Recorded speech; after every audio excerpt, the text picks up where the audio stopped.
kaibigan, nandito tayo sa isang dibdib na pasilidad kung saan may mga nakikita po ng ahas. Naalarma nga po yung tao dahil siyempre nga po ahas makamandag yan. Humingi sila ng tulong sa atin. Obra, sa loob mismo ng bahay? Sa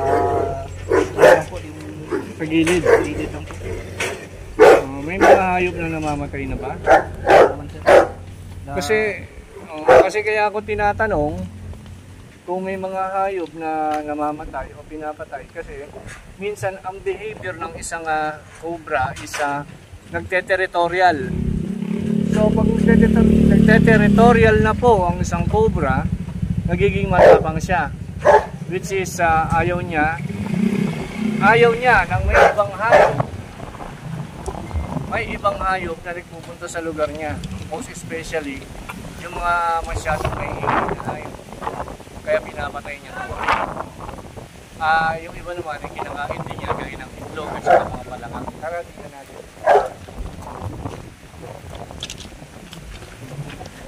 Cut mo muna. So mga kaibigan, dito po tayo na tinasamahan tayo nito, Mr.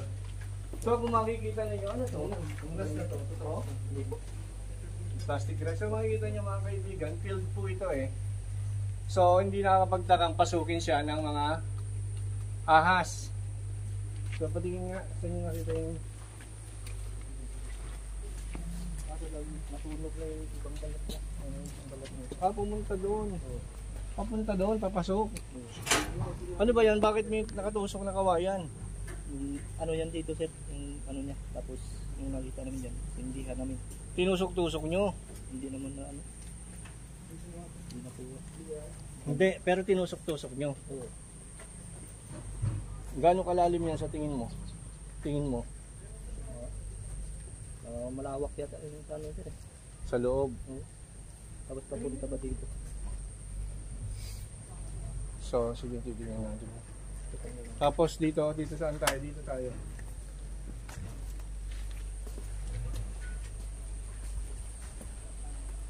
So, kailangan natin protektahan dito mga kaibigan is yung mis-encounter nga ng tao at saka ng ahas. Tayo ay mga rescuer, hindi tayo hunter. Kaya gagampanan natin yung part natin bilang mga rescuer at hindi tayo gagawa ng pagka-hunter. Ano ba yung diferensya ng rescuer at saka yung hunter? Yung hunter po, sila yung mga nag-hunt ng cobra sa habitat. Naghahanap po sila ng cobra. So, para daw ilayo. Ewan ko pero yun ang ano eh. Relocate pala. Kasi nga may mga tao na nagagambala ang habitat ng cobra. Kaya lilipat lang nila ng habitat. So halos ganoon din naman tayo. I-rescue natin. Kasi magkalapit na halos yung tao at saka ahas. Ilalayo rin natin.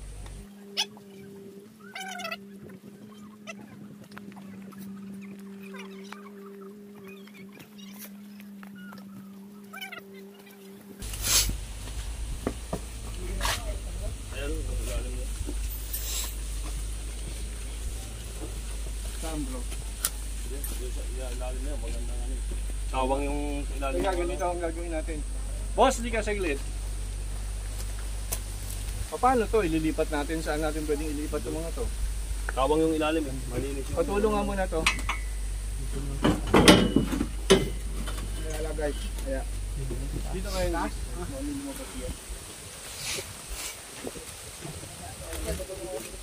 Di bale. Tingnan lang. Dagmay mo na tabuntot, alam mo naman to. Turuan na nga kita.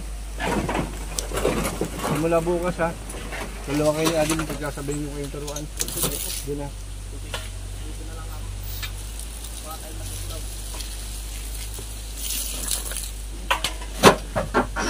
Ano lang to? Ako lang mag-alot. Ikaw na lang? Kita ko naman. Sige. Arvin, mamaya ang ito natin. Ito ang delikado eh. Itong ilalim. Ano eh. Hilahin nyo, hilahin nyo. Ang kawayan pati ito.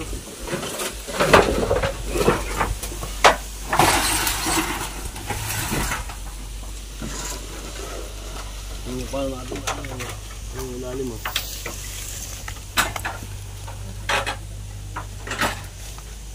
Sana may tao dun eh.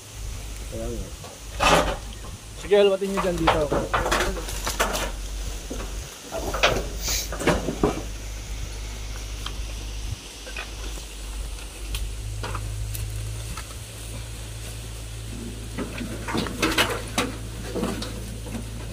Yung ano na yan?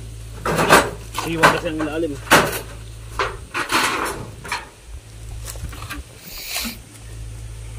Ito lang ang hero na kadagan.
Kundi dyan sa mga ilalim niyan kasi tuyo oh, kaya nagbabaka sakali tayo.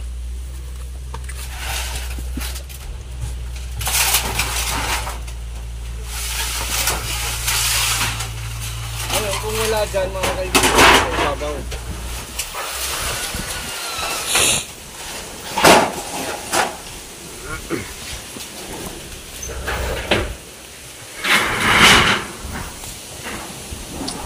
Go, tumulong ka rito.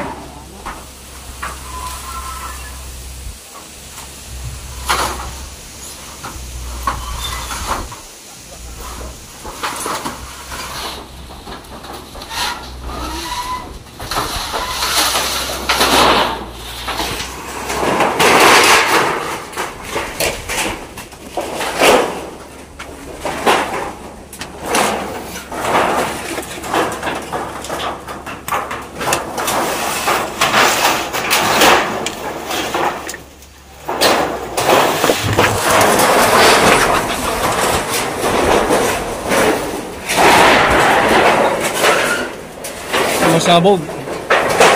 Mga kaibigan, meron dito nangingitlog dito.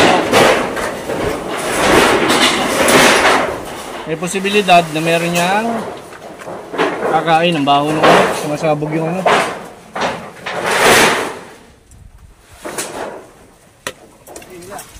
Hila-hila.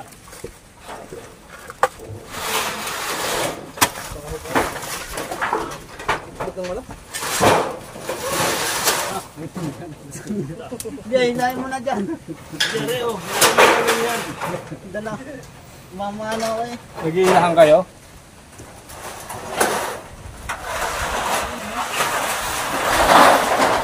Huwag tayo papahay kung parang hindi.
Ilahin nyo nga to, ilahin nyo.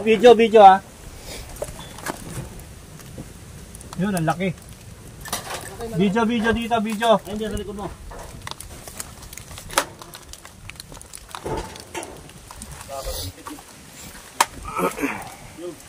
Ayun, oh. Oh.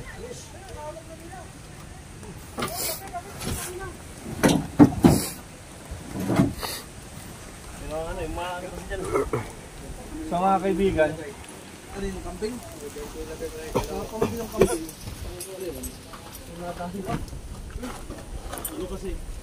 meron tayo nakuha ang isa. So ang tanong, Sige, Kuya Walter. bakit po may cobra dyan? Kasi nakita natin mga kaibigan, meron nangingitlog ng manok. Ayan po. So ito malamang nakakain na siya. Pero ang tingin natin dito sa cobra mga kaibigan, mag-shed pa lang. Hindi pa siya nakakapag-shed. Sa pag nag-shed siya, saka siya magugutom. Ayan. So mga kaibigan, yun ang naging paliwanag natin. Malapit siya sa kawayan, tapos dry, ibig sabihin yung place niya, comfortable siya doon. So tingnan pa natin, baka may kasama.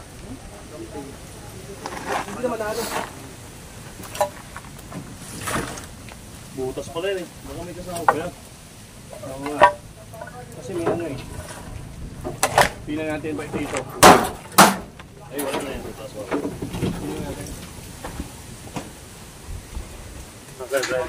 Naka-lente.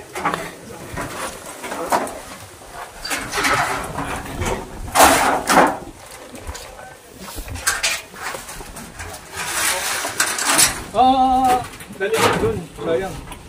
Kasi pag yan ang inabasa, awanin, sabi sa Ilocano. May mga itlog, mga kaibigan. Itlog ng ano, cobra. Itlog ng manok. Kaya pinupuntahan po ng cobra yon para kainin. Pero dahil hindi pa nagseshed yung cobra, hindi pa siya kakain. Kapag nag-shed na yung cobra, saka siya kakain.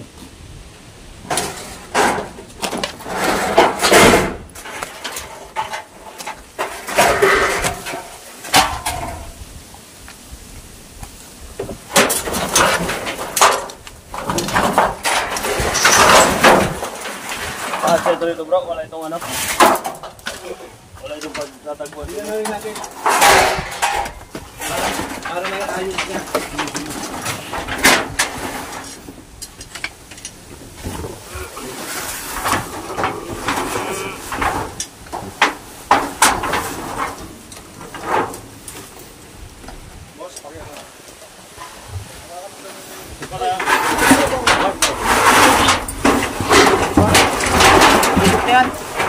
May kubra dahil may itlog.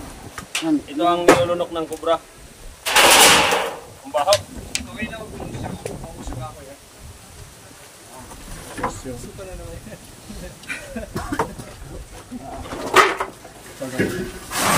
Wala naman ako. Hindi pa dalaw ko.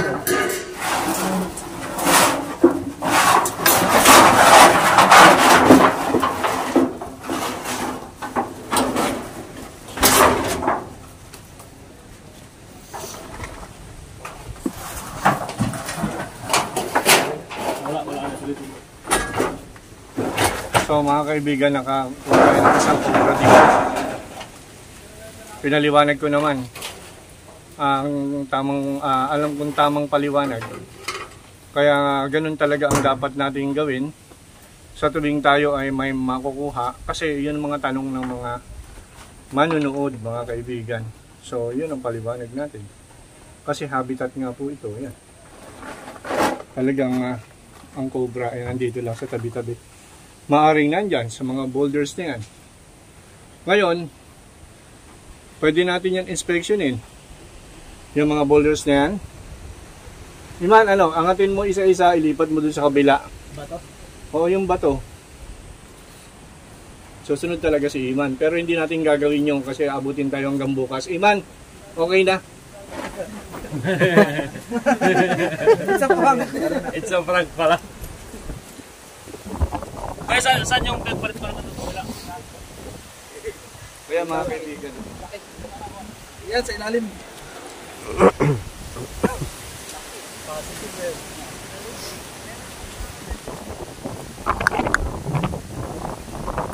Lang yan eh. Story ni Pixel.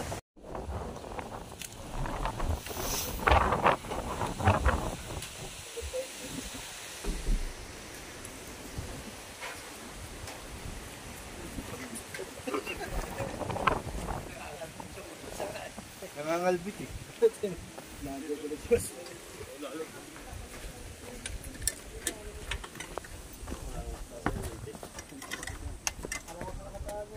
Bye. Mga gamer na rin. Kita sa baka.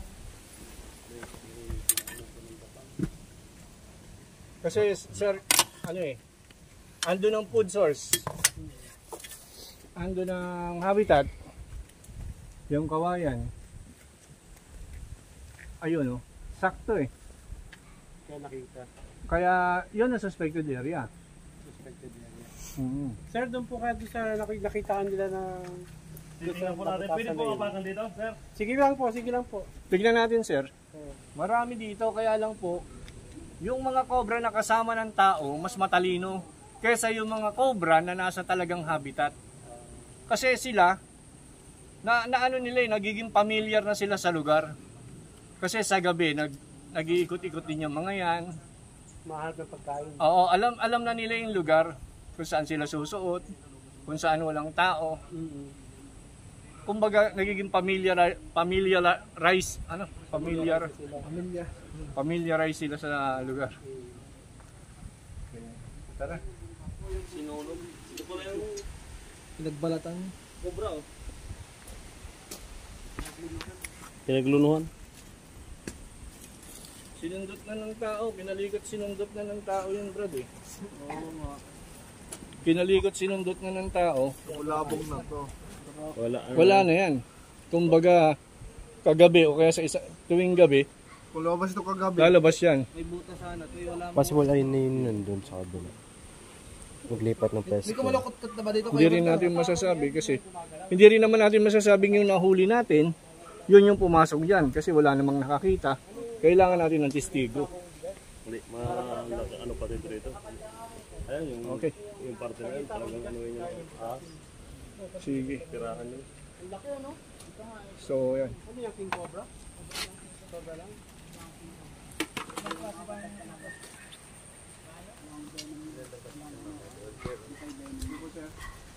Yung king cobra po, lumalaki ng hanggang 16 feet.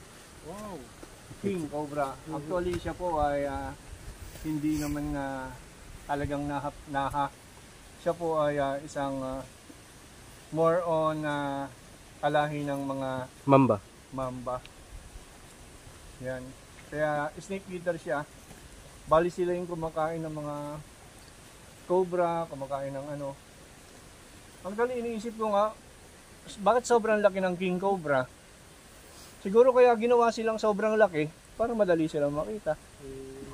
Kasi sa sobrang sa sobrang komplikado ng lason niya. Maraming klase ng lason ng king cobra. Kaya yung iba nahihirapan din nahihirapan gumawa ng anti-venom ng Wala na po kayo tambak dyan na iba. king cobra. Yung ilalim po ng kubo. Para makita po natin. Doon po sa Naroon natin. sabi kusina. Sige, kat. Ilabas ko na lang dito.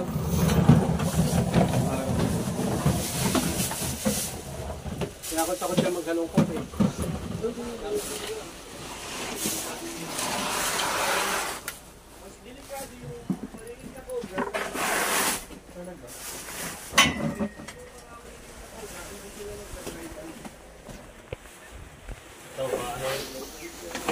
Ay, sulit boss.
napakahirap sa ilalim, bay.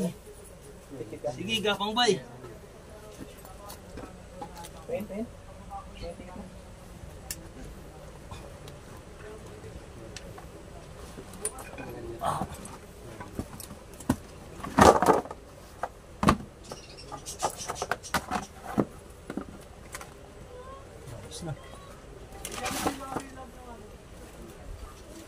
Ayos na mga bay.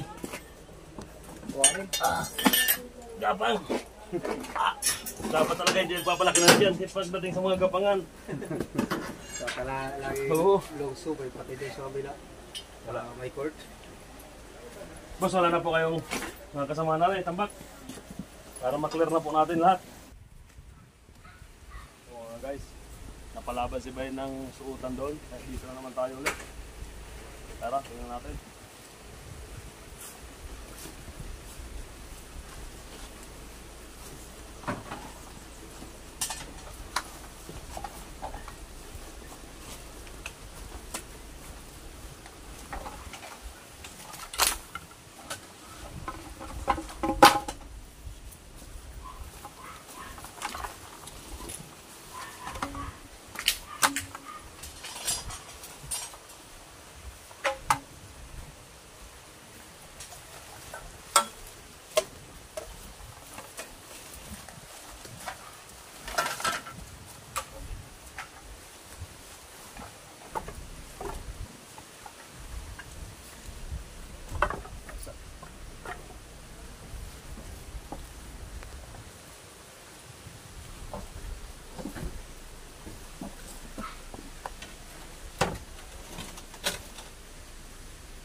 Ito, toko. Ang laking toko. Ayun, tumakbo na. Nandun na. Ayun, nandun sa dulo. Tumakbo, nandun. Kaya ang dalim na. Basta ito dito. Hindi yan ano dyan. Ito wala. Ano naman ang dalim.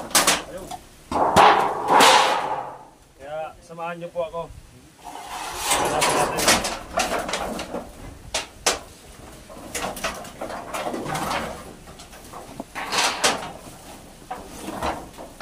Ay, itong ilalim ito.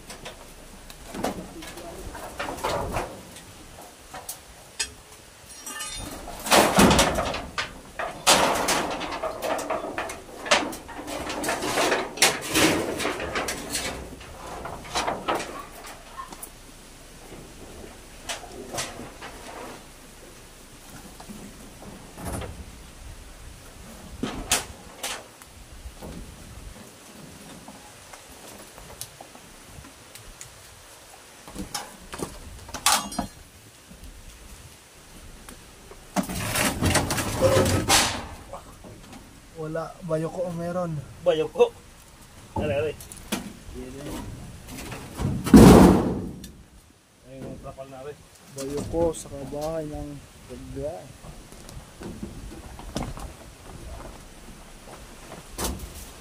Ayun, laking daga. Laking daga.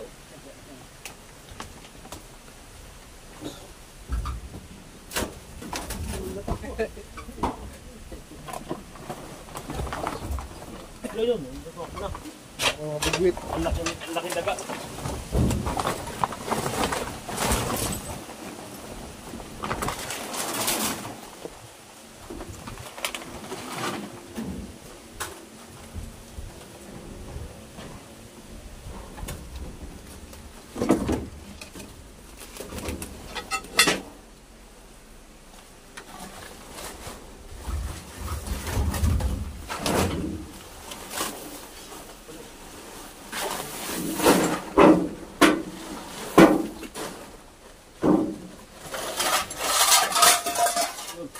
Plato.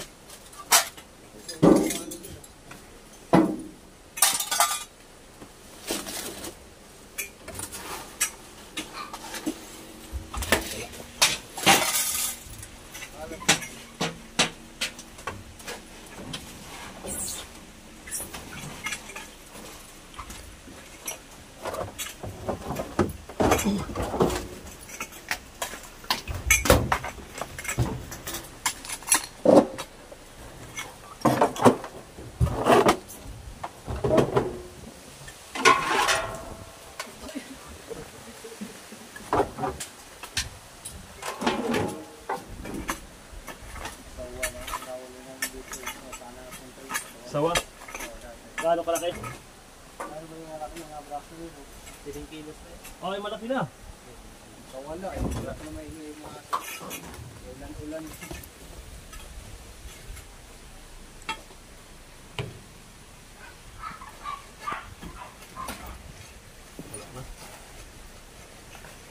Pero ano ito dito? Wala tayong nakita. Daga nakita natin.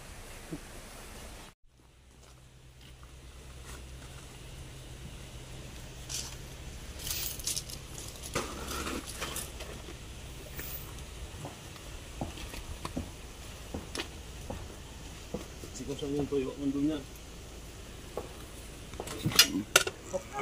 Nakapatong babagsak na rin. Kapatong.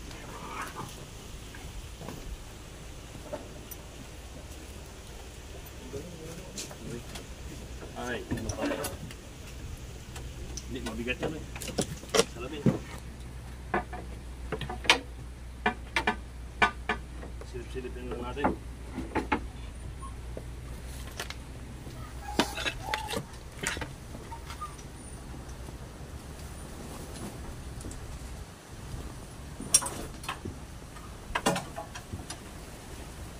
Pusil ng mais. Nandito.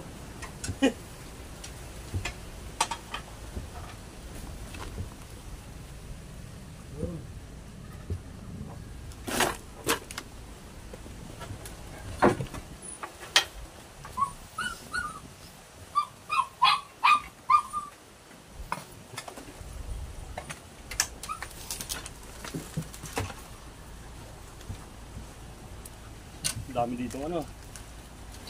Bayoko. Ayo, mga bayoko.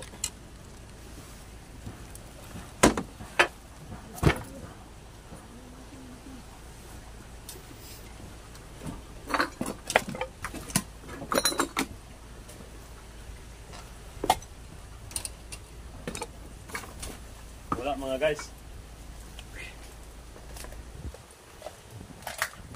Takot ang kubra dahil nandito yung manghuli.